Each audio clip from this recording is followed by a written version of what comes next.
ಅಧಿಕೃತವಾಗಿ ಎಲ್ಲಿ ಹೇಳಿಲ್ಲ, ಆದರೆ ಕೂಡ ಸಂಚಲನ ಮಾಡ್ತಾ ಇದೆ. ನಾಳೆ ಮುಖ್ಯಮಂತ್ರಿಗಳ ಬ್ರೇಕ್ಫಾಸ್ಟ್ನಲ್ಲಿ ಏನು ಹೇಳ್ತಾರೆ ಅದು ಆವಾಗೇ ಅದು ಕನ್ಫರ್ಮ್ ಆಗಬೇಕು. ಸೊ ಆವಾಗ ಅದಕ್ಕೆ ಅಂತಿಮವಾದ ಒಂದು ಪೂರ್ಣವಿರಾಮ ಆಗುತ್ತೆ. ನೋಡೋಣ, ನಾವು ಬೆಳಗ್ಗೆ ಭಾಗವಹಿಸ್ತೀವಿ.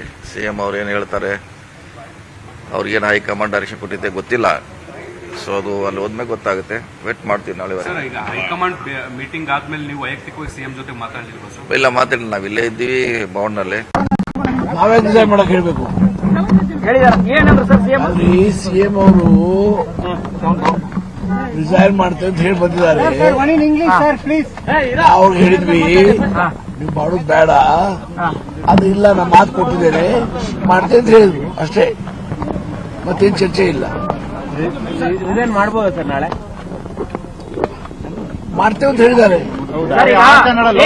ನಿಮಿಷ ಸರ್, ಈಗ ಎಲ್ಲ ಶಾಸಕರು, ಕೆಲ ಶಾಸಕರು ನಿಮ್ ಪರವಾಗಿ ಸಿಗ್ನೇಚರ್ ಮಾಡಿ ಕಳಿಸ್ತೀವಿ ಅಂತ ಏನಾರು ಹೇಳಿದ್ರ ಸರ್? ಈ ಶಾಸಕರು ಯಾರು ಮೀಟಿಂಗ್ ಬಂದಿದ್ರು ಅವರೆಲ್ಲರೂ ಹೇಳಿ ಒಕ್ಕಡದಿಂದ ಹೇಳಿದ್ರು, ನೀವು ಕಂಟಿನ್ಯೂ ಆಗ್ಬೇಕಂತ ಹೇಳಿದ್ರು. ಅವ್ರು ಹೇಳಿಲ್ಲ, ಹೈಕಮಾಂಡ್ ನನಗೆ ಹೇಳಿದಾಗ ಹೈಕಮಾಂಡ್ ನಾನು ಹೇಳಿದ್ದೇನೆ, ಹಾಗಾಗಿ ಅಷ್ಟೇ ಅವ್ರು ಹೇಳಿದ್ರು. ಮುಂದೆ ಅಂತ ಮಾಹಿತಿ ಕೂಡ ಎಲ್ಲೂ ಇಲ್ಲಮ್ಮ. ನಾವು ಮಾಧ್ಯಮಗಳ ಮುಖಾಂತರ ನೋಡಿದೀವಿ, ಏನೋ ಒಂದು ತೀರ್ಮಾನ ಆಗಿದೆ ಹೈಕಮಾಂಡ್ ಲೆವೆಲ್ ಅಲ್ಲಿ ಅಂತೇಳಿ. ಬಟ್ ಇನ್ನೂ ಸ್ಪಷ್ಟವಾದಂತ ಒಂದು ತೀರ್ಮಾನ ಹೊರಬಿದ್ದಿಲ್ಲ. ಬಹುಶಃ ನಾಳೆ ಬ್ರೇಕ್ಫಾಸ್ಟ್ ಮೀಟಿಂಗ್ ಇದೆ ಮುಖ್ಯಮಂತ್ರಿಗಳ ಮನೆಯಲ್ಲಿ ಅಂತಕ್ಕಂಥ ವಿಚಾರ, ಸಚಿವರುಗಳಿಗೆ ಬ್ರೇಕ್ಫಾಸ್ಟ್ ಮೀಟಿಂಗ್ ಇದೆ ಅಂತ ಗೊತ್ತಾಗಿದೆ. ಬಟ್ ಅಲ್ಲಿ ಏನು ನಮ್ಮ ಹೈಕಮಾಂಡ್, ನಮ್ಮ ಅಬ್ಸರ್ವರ್ಸ್ ಕೂಡ ಡೆಲ್ಲಿಯಿಂದ ಬರ್ತಾರೆ ನಾಳೆ ಅಂತಕ್ಕಂಥ ಭಾವನೆ ಇದೆ.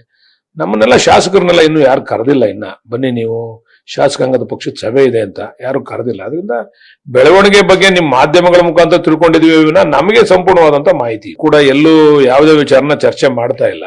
ಹೈಕಮಾಂಡ್ ಶಿಸ್ತಿನ ಪಕ್ಷವಾದಂತ ಕಾಂಗ್ರೆಸ್ ಪಕ್ಷ ಹೈಕಮಾಂಡ್ ಏನು ನಿರ್ಧಾರ ತೆಗೆದುಕೊಳ್ತಾರೆ ಅದರಂತೆ ಶಿರಸಾವಹಿಸಿ ಪಾಲಿಸುವಂತ ಒಂದು ಕಟ್ಟಾಳು ನಾವುಗಳು. ಇವತ್ತು ನಾವೆಲ್ಲ ಗ್ರೌಂಡ್ ಸೋಲ್ಜರ್ಸ್ ಅಂತ ಏನ್ ಹೇಳ್ತಾರೆ ಅದೇ ರೀತಿ ಕಾರ್ಯಕರ್ತರಾಗಿ ಕೆಲಸ ಮಾಡೋಂಥದ್ದನ್ನ ಮಾಡಬೇಕು ಅನ್ನೋದನ್ನ ನಮಗೆ ನಮ್ಮ ಜನರ ಆಶೀರ್ವಾದದಲ್ಲಿ ಮಾಡ್ತಾ ಇದ್ದೇವೆ. ನಮ್ಮ ಕಾನ್ಸ್ಟಿಟ್ಯೂನ್ಸಿ ಅಭಿವೃದ್ಧಿ ಬಗ್ಗೆ ಚಿಂತನೆ ಬಿಟ್ಟರೆ ಮತ್ತೊಂದಿಲ್ಲ. ಇವತ್ತು ನೀವು ಅಪೇಕ್ಷೆ ಪಟ್ಟಂಗೆ ಯಾವುದೇ ರೀತಿಯ ಕಾಮೆಂಟ್ಸ್ಗಳನ್ನ ನಾನು ಮಾಡ್ಲಿಕ್ಕೆ ಹೋಗಲ್ಲ. ಒಂದು ವಿಚಾರ ಹೇಳಲಿಕ್ಕೆ ಇಚ್ಛೆ ಪಡ್ತೇನೆ, ಇವತ್ತು ಕಾಂಗ್ರೆಸ್ ಪಕ್ಷ ಹೈಕಮಾಂಡ್ ಬಲಿಷ್ಠವಾಗಿದೆ, ಒಳ್ಳೆ ನಿರ್ಧಾರಗಳು ತೆಗೆದುಕೊಳ್ತಾರೆ, ಕಾದ್ ನೋಡೋಣ. ಎಲ್ಲಿ ತಡ ಮಾಡಿದ್ದಾರೆ? ನಾಳೆ ನನಗೆ ತಿಳಿದಂತೆ, ನನಗೆ ಬಂದಿರೋ ಮಾಹಿತಿ ಪ್ರಕಾರ ನಾಳೆ 3 ಗಂಟೆ ಮೇಲೆ ಮುಖ್ಯಮಂತ್ರಿಗಳು ರಾಜೀನಾಮೆ ಕೊಡ್ತಾರೆ ಅಂತ ನನಗೆ ಅನಿಸ್ತಾ ಇದೆ. CMP ಸಭೆ ಸರ್, ನಾಳೆ CMP ಸಭೆ ಕರೆಯೋಕ್ಕೋಸ್ಕರ ಮುಖ್ಯಮಂತ್ರಿಗಳಾಗ್ಲಿ, ಸುದ್ದಿಯವರಾಗ್ಲಿ, ಕಾಂಗ್ರೆಸ್ ಅಧ್ಯಕ್ಷರಲ್ಲಿ ನಮ್ಗೆ ಇನ್ನೂ ಏನು ಇನ್ಫಾರ್ಮೇಶನ್ ಕೊಟ್ಟಿಲ್ಲ. ನಾಳೆ ಬರ್ಬೋದು ಅಂತ ನಾವು ಎಕ್ಸ್ಪೆಕ್ಟ್ ಮಾಡ್ತಾ ಇದ್ದೀವಿ. CMPಗೆ ನಾಳೆ ಬಂದ್ರೆ ನಾಳೆ ಎಲ್ಲರಿಗೂ ಫೋನ್ ಮಾಡಿ CMP MLAಗಳಿಗೆ ತಿಳಿಸ್ತೀವಿ. ಈ ನಿರೀಕ್ಷೆ ಇತ್ತ ಸರ್ ನಿಮ್ಗೆ? ಯಾರಿಗೂ ನಿರೀಕ್ಷಿತ, ಅನಿರೀಕ್ಷಿತವಾಗಿ ಆಗಿರೋ ಡೆವಲಪ್ಮೆಂಟ್ ಇವೆಲ್ಲ. ಸರ್, ಈಗ ನೀವೇನೇ ಸಚಿವ ಸಂಪುಟ ಸೇರಬೇಕು ಅಂತ ಪ್ರಯತ್ನ ಮಾಡ್ತಾ ಇದ್ರಿ, ಸಚಿವ ಸಂಪುಟ ಪ್ರಯತ್ನ ಮಾಡ್ತಾ ಸಕ್ಸಸ್ ಆದ ತರಕಂತ ಇದು ರೀಚೇಬಲ್ ಮಾಡೋ ಬದ್ದು ಈಗ ಹೊಸ ಮುಖ್ಯಮಂತ್ರಿ ಬರ್ತಾರೆ. ಓಕೆ, ಹೊಸ ಮುಖ್ಯಮಂತ್ರಿ ಇದರೊಳಗೆ ಎಲ್ಲ ಹೊಸ ಮಂತ್ರಿಗಳು ಸೇರ್ಲೇಬೇಕಲ್ಲ. ಈ ಅನಿರೀಕ್ಷಿತ ತೀರ್ಮಾನ ಸಿದ್ದರಾಮಯ್ಯ ಶಾಕಿಂಗ್ ಅಥವಾ ಏನು? ಸಿದ್ದರಾಮಯ್ಯ ಶಾಕಿಂಗ್ ಇಲ್ಲ, ಏನಿಲ್ಲ. ನಮ್ಮ ಪಕ್ಷದಾಗೆಲ್ಲ ಬೆಳವಣಿಗೆ ಆಗ್ತಾನೆ ಬೇಕಾದ ಸರಿ ಆಗಿದೆ. ಸಿದ್ದರಾಮಯ್ಯ ಹೈಕಮಾಂಡ್ ನಮ್ಮ ಅವತ್ತಿಂದ ಸಿದ್ದರಾಮಯ್ಯ ಹೇಳ್ತಾ ಇದ್ರು 2023ರಲ್ಲಿ ಅದ್ವಿತೀಯ ಜಯಭೇರಿಯನ್ನ ಬಾರಿಸಿತ್ತು ಕಾಂಗ್ರೆಸ್ ಪಕ್ಷದ ಮುಂದ್ಗಡೆ 2028ರ ಚುನಾವಣೆಯ ಟಾರ್ಗೆಟ್ ಇದೆ. It is not that so easy. 2023ರಲ್ಲಿ ವರ್ಕೌಟ್ ಆಗಿತ್ತು ಸಿದ್ದರಾಮಯ್ಯನವರ ವರ್ಚಸ್ಸು. ಸಿದ್ದರಾಮಯ್ಯವರ ವರ್ಚಸ್ಸಿನ ಜೊತೆಗೆ DK ಶಿವಕುಮಾರ್ ಅವರ ಸಂಘಟನಾತ್ಮಕ ಶಕ್ತಿ ಇದೆಯಲ್ಲ, ಬಹಳ ಚೆನ್ನಾಗಿ ಕೆಲಸ ಮಾಡಿತ್ತು. ಭವಿಷ್ಯದಲ್ಲಿ ಪಕ್ಷ ಸಂಘಟನೆ ದೃಷ್ಟಿಯಿಂದ ಯಾವ ಸ್ಥಾನವನ್ನ CM ಕೊಡಬಹುದು ಅಂದ್ರೆ ಸಿದ್ದರಾಮಯ್ಯವರು ತಗೊಳ್ಬಹುದು. ಮಧ್ಯಾಹ್ನ ಒಂದು ಇನ್ಫಾರ್ಮೇಶನ್ ಸಿಕ್ಕಿತ್ತು, ಎಲ್ಲ ಆಫರ್ಗಳನ್ನ ಅವ್ರು ರಿಜೆಕ್ಟ್ ಮಾಡಿದ್ದಾರೆ ಅಂತ ಹೇಳಿ. ಸಿದ್ದರಾಮಯ್ಯ ಅವರಿಗೆ ಕಾಂಗ್ರೆಸ್ ಹೈಕಮಾಂಡು ಯಾವ ಸ್ಥಾನ ನೀಡುತ್ತೆ? ಸದ್ಯ ಬೆಂಗಳೂರು ಪಾಲಿಕೆ ಚುನಾವಣೆಗೆ ಏನೆಲ್ಲ ಪ್ಲಾನ್ಗಳು, ಸ್ಥಳೀಯ ಸಂಸ್ಥೆಗಳ ಜೊತೆ ಮುಂದಿನ ಎಲೆಕ್ಷನ್ಗೆ ಏನೇನ್ ರಣತಂತ್ರ? ಕಾಂಗ್ರೆಸ್ಸಿನ ಮುಂದೆ ಸಿದ್ದರಾಮಯ್ಯ ಅವ್ರು ನೋಡಿ, ಇವಾಗ ಇಷ್ಟು ದಿನ ಅವ್ರ ತಲೆ ಮೇಲೆ ಬಹಳ ದೊಡ್ಡ ಜವಾಬ್ದಾರಿ ಇತ್ತು. ಈಗ ನಾಳೆ ಅದನ್ನ ರಿಸೈನ್ ಮಾಡಿದ್ರು ಅಂತಂದ್ರೆ ಅವ್ರ ಜವಾಬ್ದಾರಿಯಿಂದ ಅವರು ಕೈ ತೊಳ್ಕೊಂಡು ಈಚೆ ಬಂದಂಗೆ. ಆದ್ರೆ DK ಶಿವಕುಮಾರ್ ಮೇಲೆ ಬಹಳ ದೊಡ್ಡ ಜವಾಬ್ದಾರಿ ಇದೆ. ವಿಜೇಂದ್ರ ಮಾತಾಡಿದ್ದಾರೆ, ಏನ್ ಹೇಳಿದ್ದಾರೆ ಕೇಳಿಸ್ಕೊಳ್ಳೋಣ.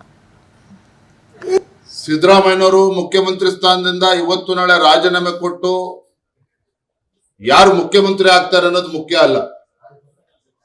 ಕಾರಣ ಏನಪ್ಪಾ ಅಂತ ಹೇಳಿದ್ರೆ, ನನಗೇನು ಮುಖ್ಯಮಂತ್ರಿ ಸಿದ್ದರಾಮಯ್ಯನವ್ರ ಬಗ್ಗೆ ವೈಯಕ್ತಿಕ ದ್ವೇಷ ಏನಿಲ್ಲ. ಅತಿ ಹೆಚ್ಚು ಅನುಭವ ಇರತಕ್ಕಂತ ಮುಖ್ಯಮಂತ್ರಿಗಳು ಸಿದ್ದರಾಮಯ್ಯನವರು. Why is it that every time you fill up petrol 1 liter in a scooter or a car, 16 rupees get deposited in BJP's central government's account? Why is it that they are raising the price of petrol and diesel when the crude oil prices have gone down? They will not answer any of these questions. Congress is capable of deciding its leadership issue. Whenever we decide anything on the leadership issue, I will happily inform you. Till then, please do not speculate. Thank you. So one last question, sir.